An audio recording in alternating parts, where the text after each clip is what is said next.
Welcome to Capitol Dateline Online.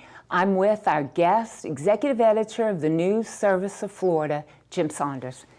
Jim, once again, Florida is in the news because one of our Congresspeople, Debbie Wasserman Schultz, head of the DNC, is having to resign because of some emails. Let's talk about that. Well, I tend to think this is the worst thing that the thing the Democratic Party did not want happening going into their convention.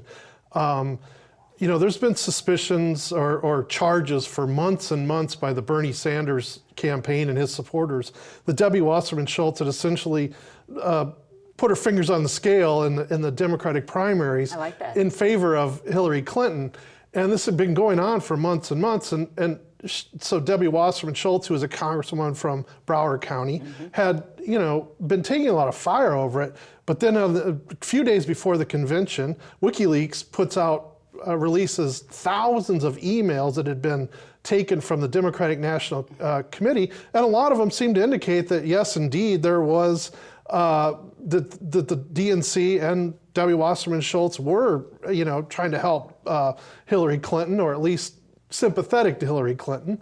And so Debbie Wasserman Schultz had to resign on Sunday, on the day before the convention starts.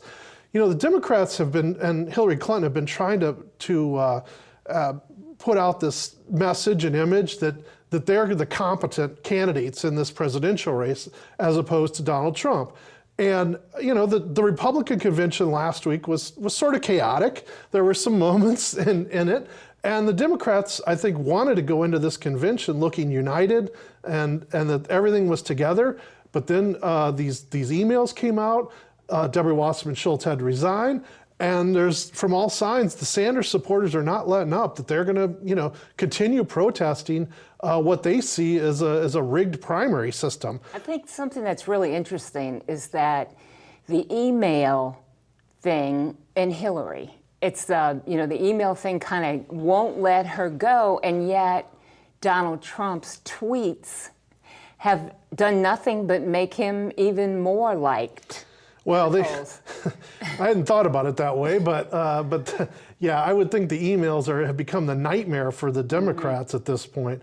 I mean, you know, the Trump, he has used Twitter and he's used cable TV news masterfully through this past year. But you know, the Republican convention last week was sort of chaotic, and there was times when you know, Ted Cruz being the most notable, when he refused to endorse Trump from the stage. So I think there was a lot of feeling coming out of that convention that there were opportunities for the Democrats going forward. The Democrats, you know, their speaker lineup during their convention is sort of a murderer's row of Democratic leaders. I mean, you got Michelle Obama, Bernie Sanders, you've got Bill Clinton, you've got Barack Obama, you've got Joe Biden, and you've got, you know, the Clintons. So I think they felt like they had sort of that institutional ability to show their competence during this convention. But the Wasserman Schultz thing is getting all the attention, you know, early on, and it's kind of thrown everything off track a little bit. And Secretary Clinton was in Florida introducing her running mate, Tim Kaine, and whatever bumps she got from that was almost obliterated hours later by the Democratic email scandal. Well, there's been a lot of question all along whether she can bring the Sanders supporters in to get support, you know, to bring them in.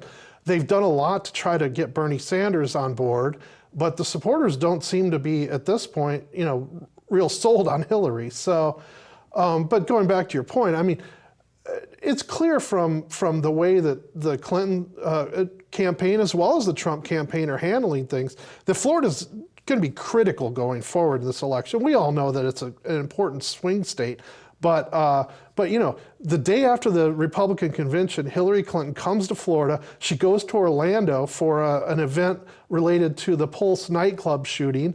Then she goes to Tampa, holds a rally for thousands of people, and short time after that names Tim Kaine as her her running mate. Then she's going to Miami with Kane for their first appearance the next day. So all of that was meant to not only draw national publicity, but to really fire up the Florida base. And so it's clear that Florida is vitally important to them. Now, whether that got drowned out, is getting drowned out now, I'm not sure. Thanks, Jim. For more about Florida news, government, and politics, go to the Advances section of our website. This is CapitolDatelineOnline.com, brought to you by the Florida Cable Telecommunications Association.